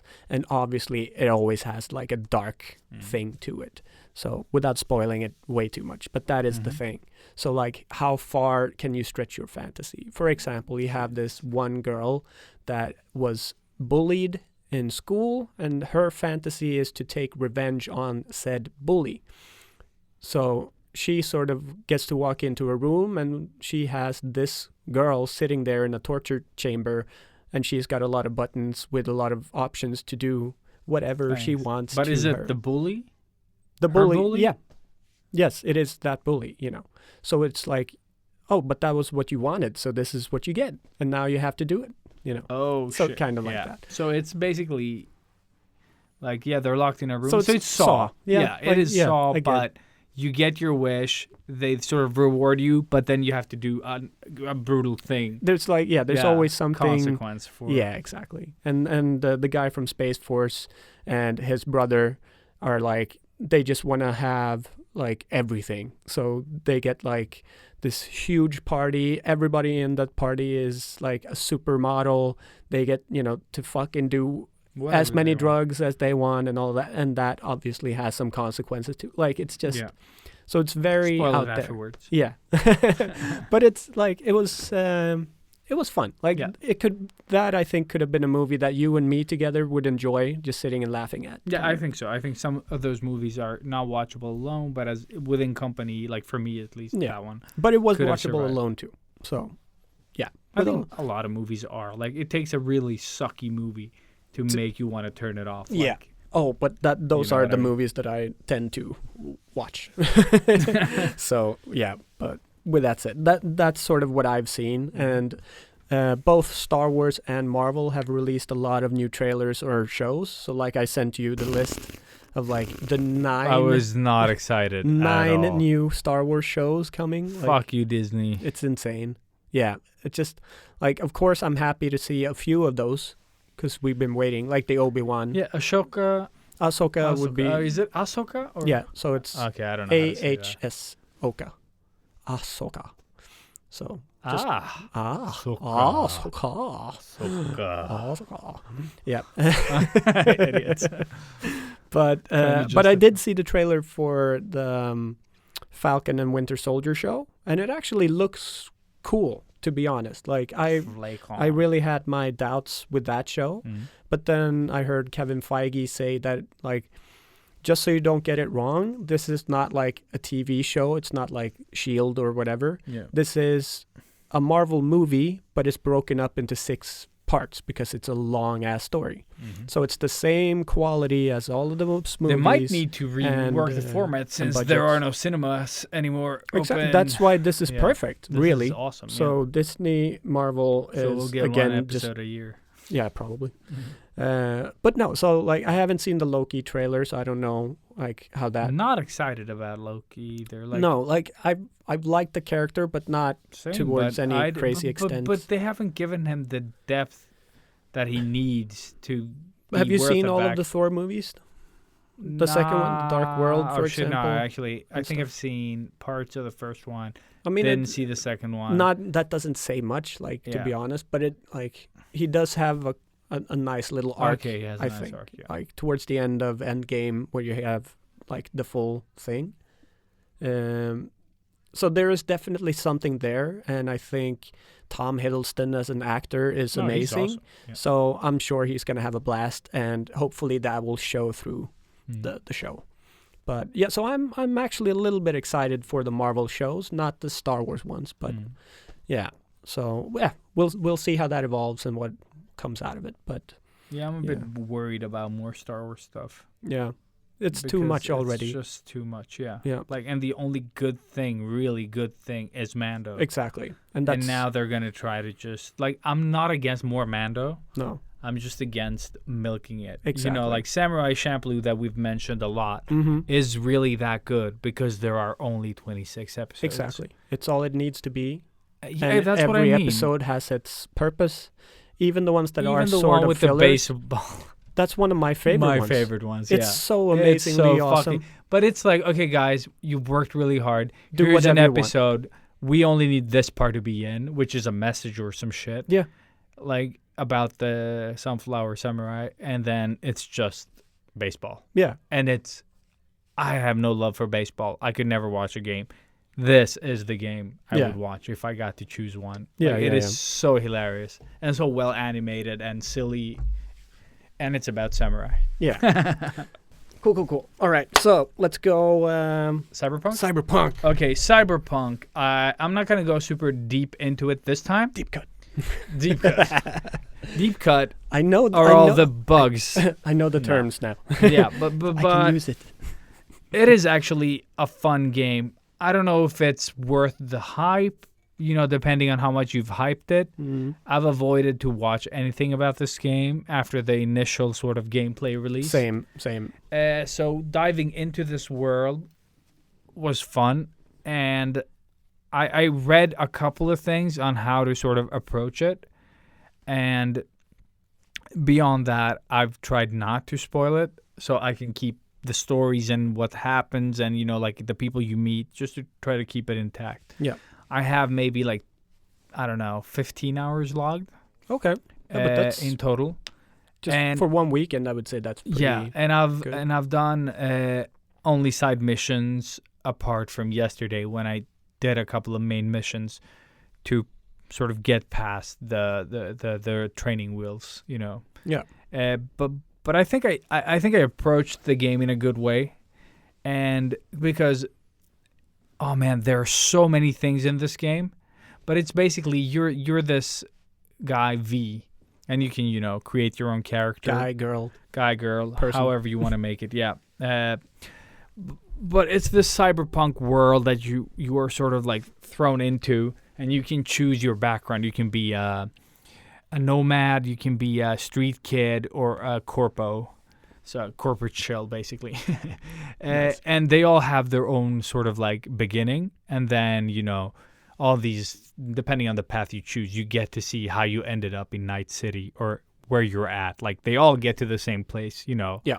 But there are choices to be made along the gameplay that makes your story go in different paths and like cross different people, you know. So in like already there, you already have like 3 different ways to play it or to begin with, replay it. So exactly. like even if you finish the one, you can go back and then be a nomad if you were like the corporal. Yeah. So that, I mean, already there, it's just replayability. And that's the cool thing. And since it's the guys that did The Witcher, The Witcher was a game that, you know, a few of us completed, and then the rest just gave up. I'm one of the rest. Yeah, and that's what I mean. So in this game... I haven't given up, but yeah. You have given up. You're never going to go there. Yeah, that's true. I logged like 200 hours. I really wish that I didn't. But the cool thing about this one is that they kept the main story to like about 20 hours. Mm-hmm. so that means that I could have completed it by now, you know? Yeah. But I don't like playing games like that. I chose to first learn the controls by just walking around and doing shit, you know? Yeah. I did the tutorial levels. Then I just walked around, did some stuff, got some sweet upgrades, even though I didn't even play the main story. And did a couple of like easier missions, like trying to get to know, because you can craft. You can hack, you can, you know, like modify your body with different parts. All these modifications that you do have, like those implants have mods. So you can modify them. So it's like mod on mod on mod. Dude, on mod. Yes. So the cybernetic stuff that you put in your body can also have slots of, you know, more things. So it's so much. But overwhelming. I love it. And I am one of those people that love customizing and doing. Yeah. So like with me, I would be stuck in that game for so long because I want to keep upgrading my dude. Yeah. Like, the only sad part is that they went the first person route. Yeah. And so you can't see your mods. You can't see anything. Like except your hands. Like you have these sweet ass tattoos. Yeah, but you're never can't gonna see any of it. Yeah. Oh, that sucks. Fuck. Yeah. You can also like the weird about this, like how you create your character, they were like they have this like editor and you can do so much. You have one body type and then you have, you know, like you can do eyes and hair and all that stuff. You can even change your penis size and stuff like that and the color of your pubes. But you know, like, but you can't change your body type. Yeah, what? It's such a weird thing, and they figured that out, you know, in GTA 5. Exactly, or like not 5, but I mean 3. Shit, what was it called?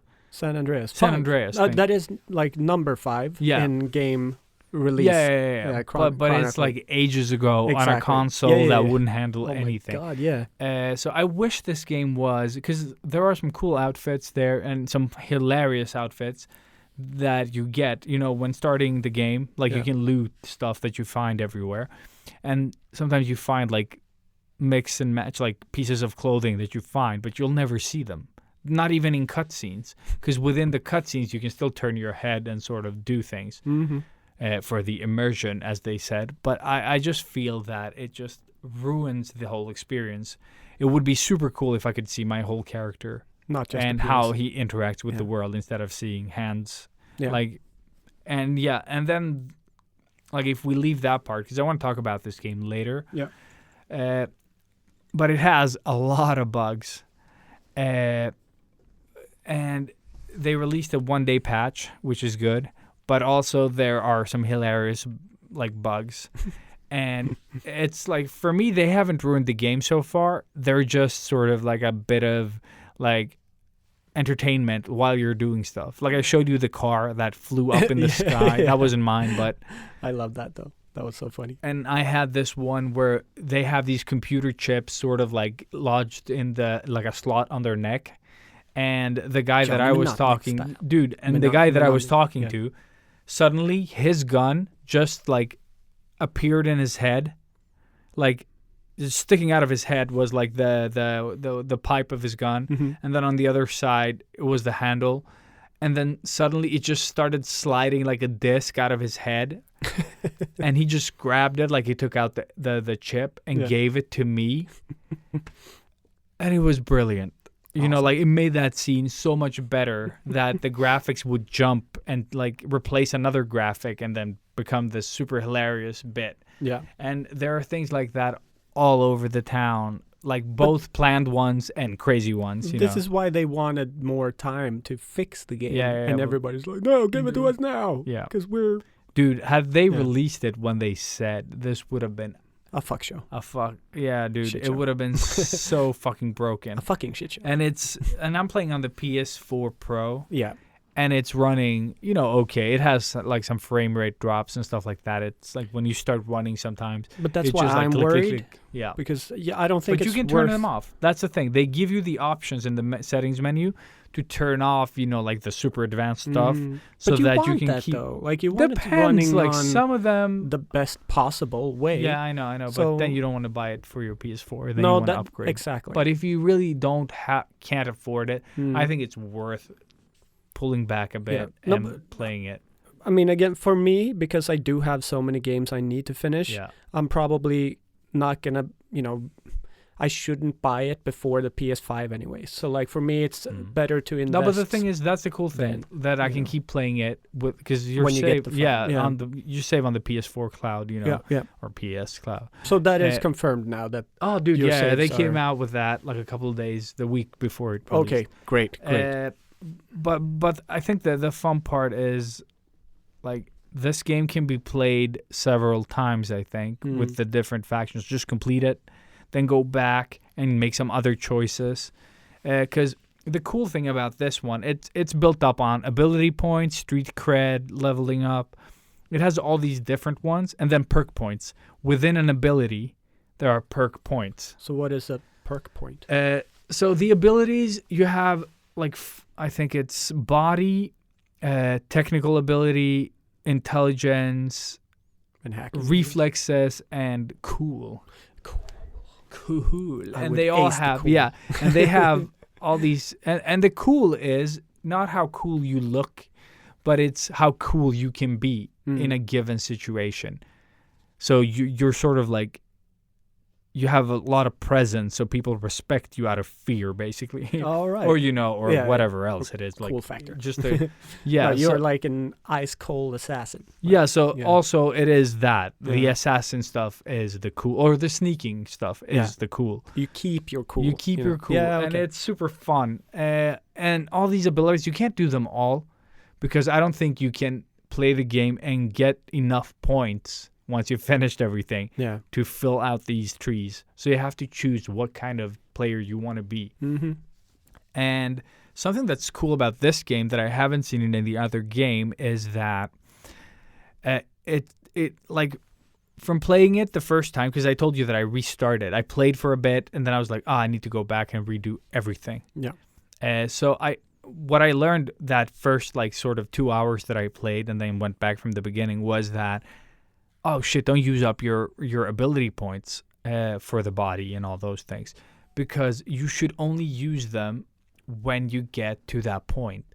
So let's say you're doing a mission and a character says like, I need someone with hacking skills.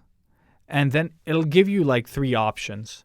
It's like, I'll do it guns blazing, for example, and then it's a second option, and then at the bottoms, it gives you like an alternative, but it's grayed out because it requires intelligence. And you don't have 3. Enough. Yeah, you have 3. I think you have 3 on everything when you start, and you need 4 or something like that. You can pause the game or not, go into the menu while in conversation, because this is not timed or anything. You can take your time. You just go into the settings and add a point there, and then you open up this third path that you couldn't take if you had wasted all your ability points on something else. So you can progress your story in a smart way, where you can take the decisions on how you upgrade your character with how you want to do the missions or the paths or the people you get to talk to. That's super interesting. So it is a lot of fun. That's why this game has a lot of potential, and that's why I told people, like, don't use any of your abilities in the beginning. Just walk around, kill some people, like do some side missions, and just like play around with that stuff and just explore until stuff starts feeling more, at home. And then you start realizing, this would be super nice. Oh shit, this is a thing I can buy and modify myself with, so I can do this hacking or, talking to people or weapon mods. There are so many things you can do. Nice. And you can even make your own weapons and all that stuff, and it just doesn't stop. And I think you can make it as complex of an experience or as simple as you want to make it. Like, but I'm hoping that the story keeps getting deeper, like The Witcher, because that's what I loved about The Witcher, was how much depth they could add to that, like, character. Yeah. So I'm hoping that this one takes me down that path. So we'll see. Yeah. But that's what I have on Cyberpunk right now. Way to keep it short. Yes, very short. Dude, it's impossible. Like, once you dive into this fucking thing. But it's fun. Yeah. Yeah. So, cool. Yes. All 5 right. points. Let's go go into the biggest thing I'm most grateful for this year. Oh yeah, actually. Mando. Hey, Mando. Mando Italiano. Yeah, Mandaloriano. Mandaloriano. Yes. Yes. All right. Yeah, I'm not gonna be screaming this time. Oh my god. I'm so sorry. Oh, that was ridiculous last time. No, and the it was time drunk. before that one. Yeah. But yeah, damn, like still awesome. Keeps delivering. Yeah. So obviously for me, this wasn't as hyped as the other ones because oh my god, like I don't know. I kind of fucking really enjoyed this one as well. I also kind of fucking really enjoyed this one, but it, like you didn't have lightsaber battles and you didn't have Boba Fett, so like for that's me, why I loved it was like a little bit calmer, but. But it wasn't calm. That's the thing. No. It wasn't at all. It was just so well paced, like so great. It was really good, and I really loved. Oh yeah, by the way, super spoiler territory. Of course, before, always. Oh my god! In case you just keep listening out of habit. Yeah. We just keep so anyone dropping out, thank you for listening. Yes, thank you. But with that said, in this episode, they free Bill Burr, and you're like, no. I love Bill Burr as a comedian person. I don't like Bill Burr in this show so far, and he's been in one episode. Exactly. But they just utilized him wrong. In the previous one, they were trying to make him like this badass, but he's a funny guy. Far away from, yeah. He's a funny like type of like he can talk, like he does in this one. Exactly. He is like this character. Yeah. No, but he does get his redeeming moments too. Like But that's what I mean. Like in this one, they're giving him personality rather than forcing one on him. You know what I mean? They let him just be Bill Burr in Star Wars, and it works because he sort of like does the thing he usually does with his comedy. Yeah, that dry humor. Yeah, exactly. Like complaining about everything and also telling it like it is. Yeah. So he does that to Mando when they are sort of on this island or like planet. Yeah, more or in than this island. In this truck, I guess. Yeah. But it's really good. And I love that Mando is forced to save Grogu. He is forced to sort of like put on the fucking stormtrooper garb. Yeah. And some metal weird stormtroopers. Yeah, I love that design. I love that design too. And cool. she was like, you don't look good in it or whatever she says. I was like, he looks awesome. Like, no, that's a good look. That's a good look. Yeah. But damn. So fucking badass. And what I loved about it is how much he gets to fight. Exactly. Yes. I was gonna get one to that. of the times that he blocks, and he realizes that it's not, Beskar. Exactly. It's and just it just hurts, and he never blocks like that again. Exactly. He learned his lesson. Yeah. But then you get to see how much of a badass he actually is, which I loved. It was so like good. Just wave after wave of these pirate thingies, like just coming in, and he owns the fuck out of all of them, and you can see how tired he is towards the end. Oh, dude, when he kind of gives up. Yeah, when they all come in with that thermal detonator, like everybody's like clink, clink, and clink, he's clink, like, clink, I cannot stop. Like, there is no stopping. And this. then just brings up the guard anyways, and like, let's do this. It's so badass moment. And then you get the TIE fighters coming in, saving the day. Yeah, and that is like something you never ever would expect. No. And here you go, like. And I love how they turned the whole thing. Because as soon as that happens and that fight sort of ends with the stormtroopers fighting these pirates off, and they're all cheering, and you get to see this different side of the Empire that you've never seen before, where they're real people, not just clones, because they're just real people, and they're saluting them. And they're like, and they're heroes. Yeah, exactly. That's what I mean. And it's such a fresh take on the Empire because the Emperor, for me, like being the badass he is, like he was always sort of like, I want to take over the world type of bad guy in my eyes. At least. Yeah. No, but that is who he is. But this is nicer because this, like, it humanizes. I was gonna say, you know what I mean? Like, yeah, exactly. They're not just all monsters, like they're just doing their jobs. They're people in a conflict, or they need to take jobs. Some are assholes, some are good people, just like forced into it or cloned into it. However, like this was awesome. Yeah. Yeah. And then the patting them on the back and stuff, like just awkward and good. And then we get to the big reveal, I guess. And here, like, this is, I guess, where the controversy it fucked with my head a little bit here.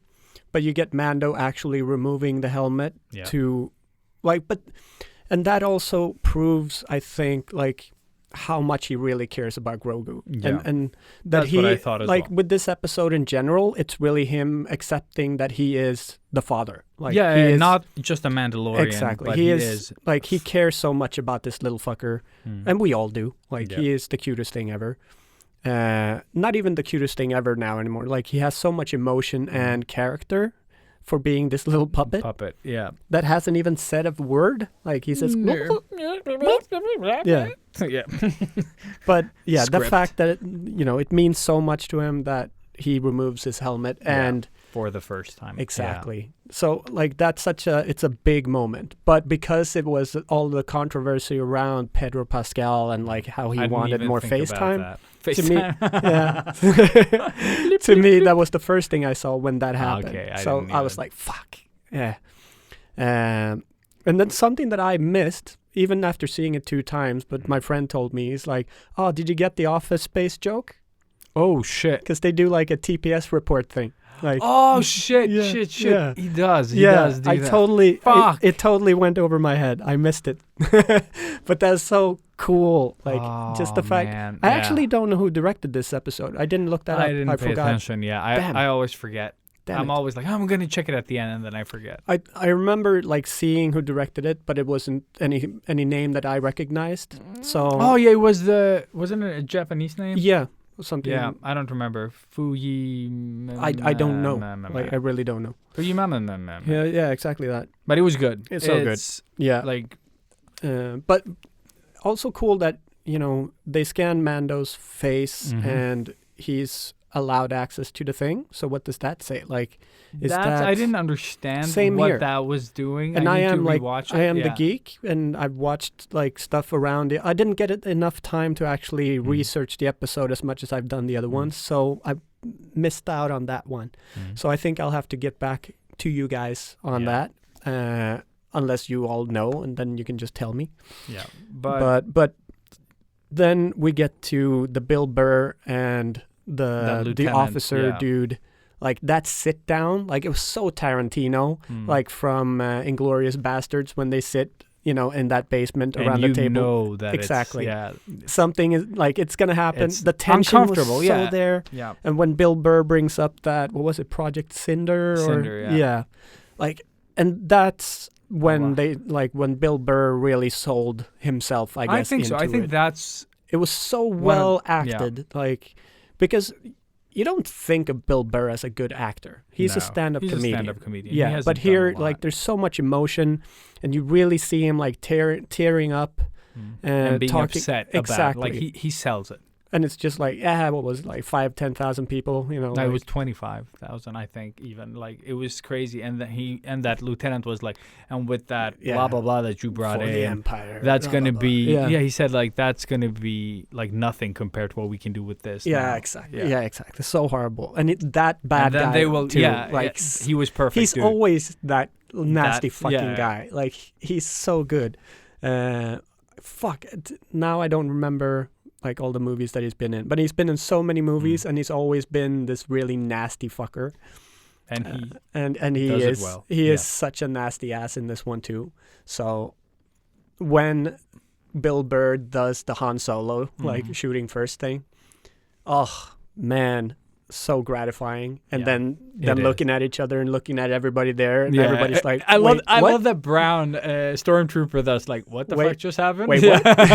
There's that little bit of a wait, what? Yeah, and then Bill Burr's like, no, first Bill Burr shoots him, like, I should probably kill this guy, basically. And then the war starts. Yeah. Oh, man. Yeah, it was fun. And all hell breaks loose. It's man, so those great. stormtroopers that were shot and fell out of the window fell so good. Right? I was, like, proud. I was like, thank you. That was a good stormtrooper.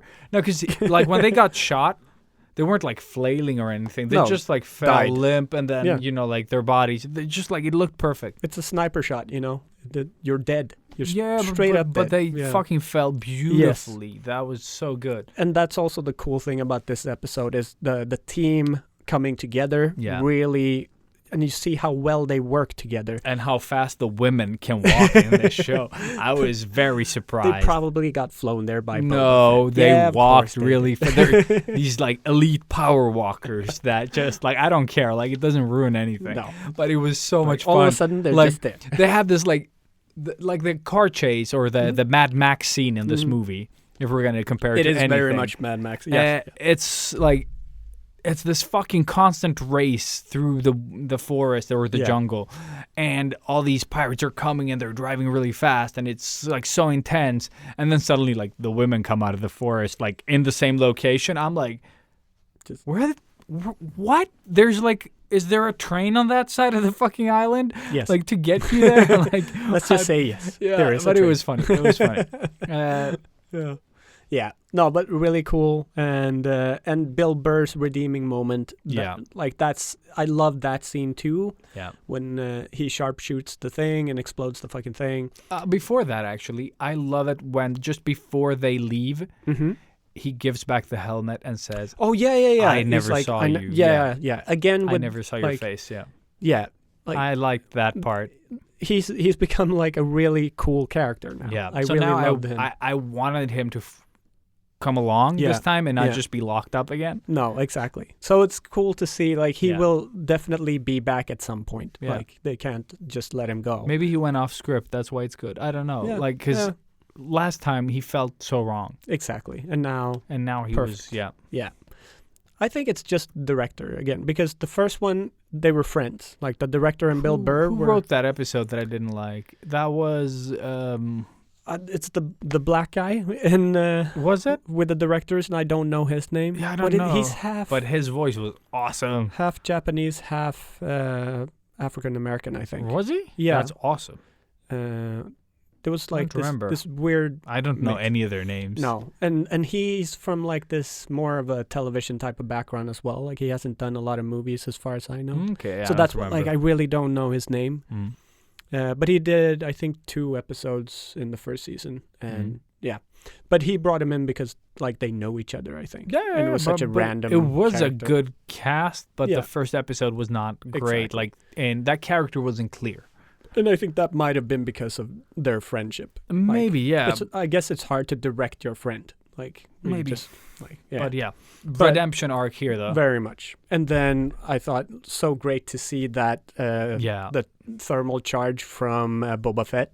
Yeah, I don't know if you remember it, but dropping that thing, and then just like I really like that. It's a cool, apparently like a big callback to the Clone Wars or something like but it just looked awesome, and you have that awesome. The sound, so cool. Yes. Also, one thing that they keep doing in every episode, at the end almost, is like on the nose, you know, like that, like something that they say that is so expected or like so sort of Hollywood maybe. Yeah. And this time it was like, oh, too bad that, you know, inmate blah blah blah or prisoner got away or died in this thing. And like it's so expected, like it's so overused that it feels, but it feels like they do it on purpose every time. Yeah, that's the thing. Like on every episode now there is this one thing that just feels placed, you know what I mean, that kind of sticks out. Yeah, in this episode that's it. Like I don't know, it doesn't ruin it. That's the thing. Because but I mean that's so what you would do, rather than like bring him back to prison or But because, I'm thinking there are so many ways to free that guy though that could pass, you know, like. And then I loved the ending, like having with Mando like reaching out to Moff Gideon with the polished armor in that fucking and crisp just transition, like, dude. You are gonna die. You don't. The worst fucking death ever. Like, give me back my cut. Give me back my kid.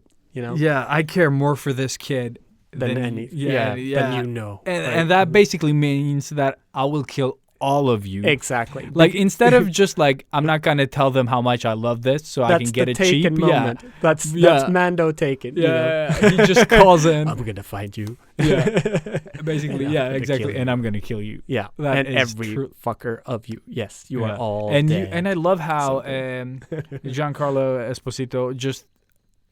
You feel it. Yeah. He's like, actually, we have a problem here. He's afraid.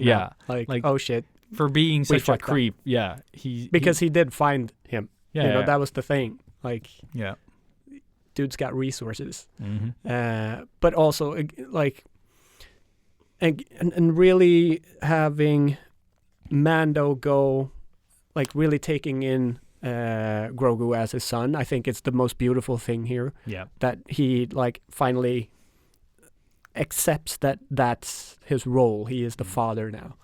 But that's also really cool because that makes Grogu a Mandalorian now. Like, ooh, that is true. When you think of Jango Fett and Boba he's a Fett, foundling, basically. Exactly. Because Jango was a foundling, and because Boba is his spawn, he became an immediate Mandalorian because of bloodline. But he didn't grow up with the Mandalorians. Exactly. Or anything like that, he wasn't a foundling or anything like that. In the no. He was born into it. Yeah. But yeah, in that way, because he has accepted him as his son, that makes him like an actual Jedi Mandalorian now. So that's really fucking cool too. Like just going super geek with there. Yeah, I have one more thing about that ending. Shit, what was it? I don't remember. Yeah, I don't know. It was something about the fatherhood. Yeah, no, but it was a strong moment. I think that the show has come to that point where Mando, like the mask, being a Mandalorian, the creed. That's sort of. That's second. Yeah, exactly. Like Grogu, number one. Yeah. And my belief. Yeah. Yeah. So I'm very like I'm awaiting for a super dark episode. Yeah, exactly. And it's just the one episode left. And dude, I thought I had 2, and then you said, and I started counting, and I was like, no. Yeah, exactly. And that's when I thought of that. Yeah. Brooklyn Nine-Nine. Well, I'm just gonna go cry. Like, exactly. Oh man. Yeah. Fuck that. Because we all know this is not going to end happy. Okay. Like, this season I have a prediction. Oh, yeah? Yeah. Bring it. What I thought. I'm thinking that, like, one of them is that Mando is going to get so fucked up in this one. And then by the end, Grogu is going to be scared and tap into the dark side. Oh. Or, not entirely, but just enough to be uncomfortable. Dark. Oh, yeah. Maybe even shoot some lightning. That's what I'm thinking. And then it ends on one of those notes. So the fear takes over. That is a good prediction, though. That's the only one that I feel strong for. Yeah. Like, what do you have? Like, I'll stick to that one so we can keep it short. No, I will agree with you on that one. I think that would be cool, though. Like, it's going to be something around those lines. Maybe not have Mando be totally fucked up, but everybody in the team be. I think. Again, I think they're going to rally the troops and pretty much all the characters that we've known to see and love are going to go in full force and just storm this fucking thing. Mm-hmm. And he's going to be so ready for them with the new Dark Trooper dudes. Mm-hmm. And they're going to go die. Mm-hmm. And then they're going to take Grogu and he's going to go dark.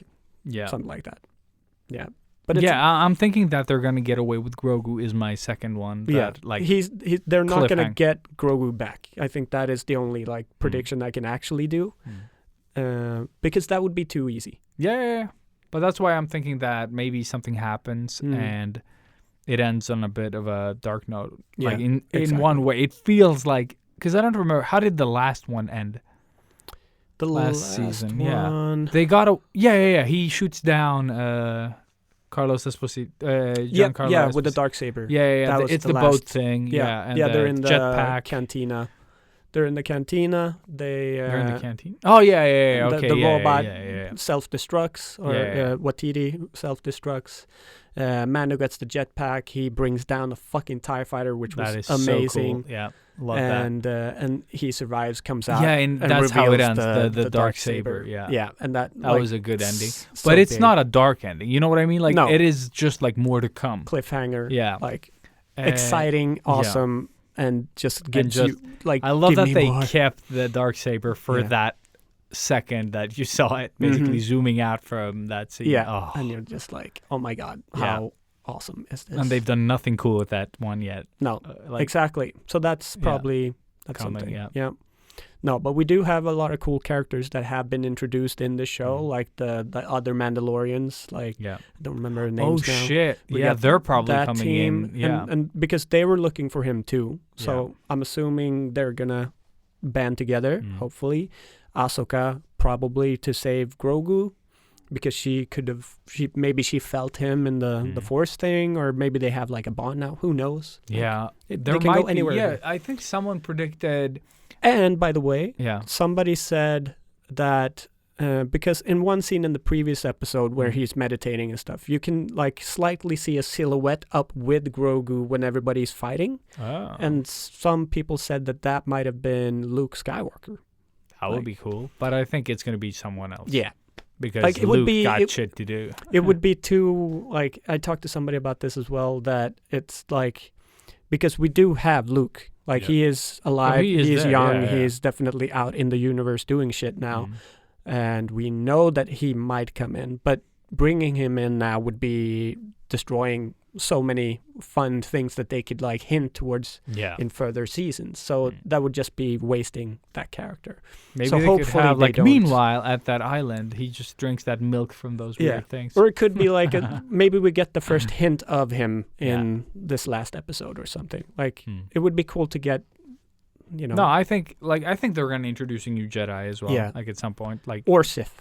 Or Sith, yeah. Because the Emperor is also alive, you know. Yep. Like, so, there's so many possibilities now. It's so interesting. And that they're using the cartoon show, like the Clone Wars and all of them. They're using everything that is canon, and which is awesome. Yes. So you don't really know. Yeah, that's what's his name? The guy that... Thrawn? What? Thrawn. No. I mean the guy that directs, or not directs. Jon Favreau? No, the other one. Dave Filoni, thank you. Yeah. He's such a fucking nerd. And such a genius. Such a genius, yeah. But he does it in the right way. He knows. Like, it comes from passion. You know what I mean? Yeah. So like they really guide he them. is us, but with director skills. Yeah. You know? Like, he can... with Star Wars savvy. Yeah, but I mean, like... He's like a Google search. He's the definition of a deep cut. Let's put it that way. Oh, he knows all of them. Fucking thing there is to know. Within and outside of the fucking Star Wars. Yeah. You know, like, even the stuff that nobody else knows, because he got to pick George Lucas's brain, or still does, I guess. Yeah. It's so amazing. Yeah. So we're so lucky to have both Jon Favreau and Dave Filoni be a part of this, because that's how they made it so great. Yeah. So that's why I'm so worried about all the rest of the stuff. Like, who's handling that? I don't know. Like, I know that what's her name? The woman that directed Wonder Woman. She's doing one of the shows. I don't remember, but I remember her. Yeah, like, I'm not great with directors, like new ones or newer ones. Same. Like, I'm trying to remember them, but it's just just doesn't stick. Yeah. No. And the only other thing that I learned was that, I forgot his name now. That's how tired I am in my head. The guy who played Darth Vader, like the young guy. The guy that passed away recently? No.